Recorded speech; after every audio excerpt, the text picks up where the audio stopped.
That wasn't to wake you up. That was just a bonus on that one. First reading. Nothing God sends out is wasted. Nothing God does is pointless. Second reading. Our sufferings in this life are nothing compared to the glory which comes next. Our bodies groan in anticipation for total redemption, body and soul. Gospel reading. The seeds of God's grace are the same, but the soil they're planted in is different. Faith grows differently in different people. So do your best to keep that soil fertile and weed-free.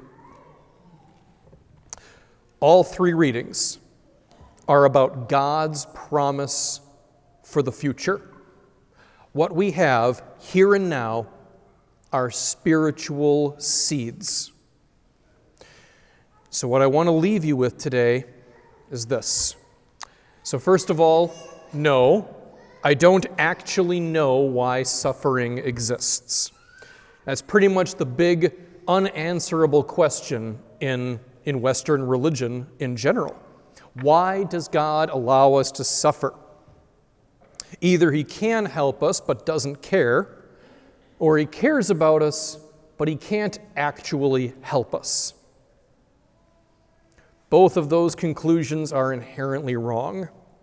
God absolutely cares about us, and he is entirely capable of remaking reality as he wishes. So a world of cruelty, injustice, and stillbirths must be worth the suffering from God's perspective. Because remember, he suffered too. He's not torturing us like ants with a magnifying glass. He suffered and died for our salvation. He had his turn like anyone else. And judging by the agony in the garden, he did not enjoy it. So what's the real conclusion? If you'll allow it, I'm going to give you my personal theory, backed up by a remarkably wise woman. So most of you know I love storytelling. I deeply care about books and movies and everything in between. If you see me on a trip, if I'm a ways away from home and I don't have a book with me, the correct response is, Father Justin, who robbed you and are you okay? I never travel without a book. I believe it's one of God's greatest gifts to us as human beings, our ability to imagine and weave tales and adventures, whole entire worlds. Well, one basic rule of storytelling, an adventure without conflict is boring. For an adventure to exist, there must be a struggle of some kind, adversity for someone to overcome and wrestle with. I believe that life is exactly like that, but bigger and more important. Life is a drama, it's an adventure. It's not supposed to be easy.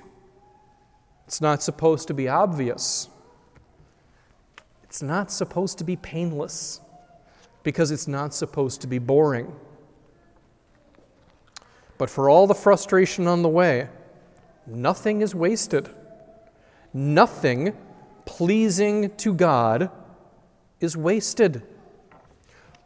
We're not spinning our wheels trying to make the world a better place with someone adding a new problem as soon as we've solved the last one.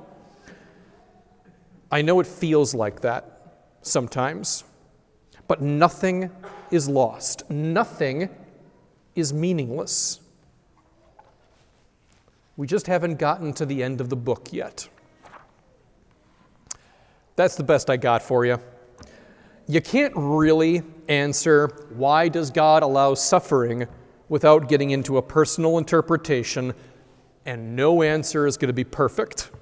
From the beginning of time, everyone has had to make their peace with the painful nature of reality. No one actually knows why the world is the way it is. But I know three things that are certainly true. There is nothing that God cannot do. God loves us beyond all comprehension, and the world can be a pretty rough place.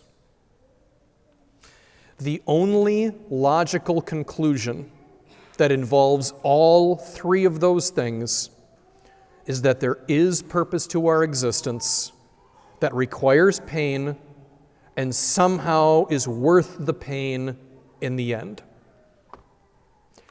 Beyond that, your guess is as good as mine. So I promised the words of a wise woman a couple of minutes ago. Let's hear it and then call it a day. This is from Conchita Gonzalez of Garabandal, Spain.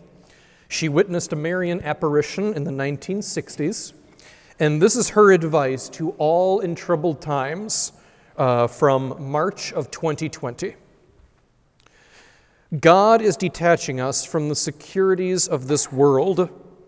In the silence of the church or in our house, we are now able to make an examination of conscience so we can clean what prevents us from hearing the voice of God clearly.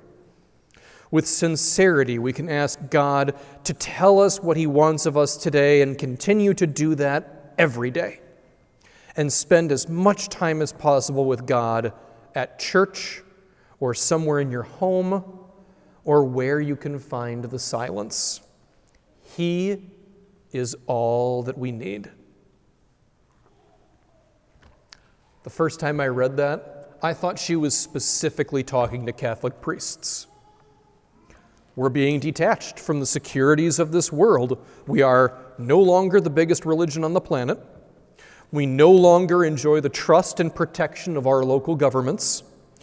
Money is tight, and most of our people are just too busy to offer time to nourish their faith and contribute to parish life.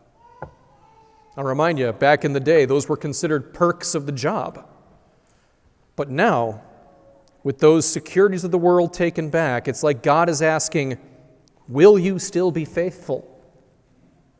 Will you still labor for the well-being of your soul and for the sake of the kingdom, knowing that it's the right thing to do, even if the fight is harder than you ever dreamed it would be?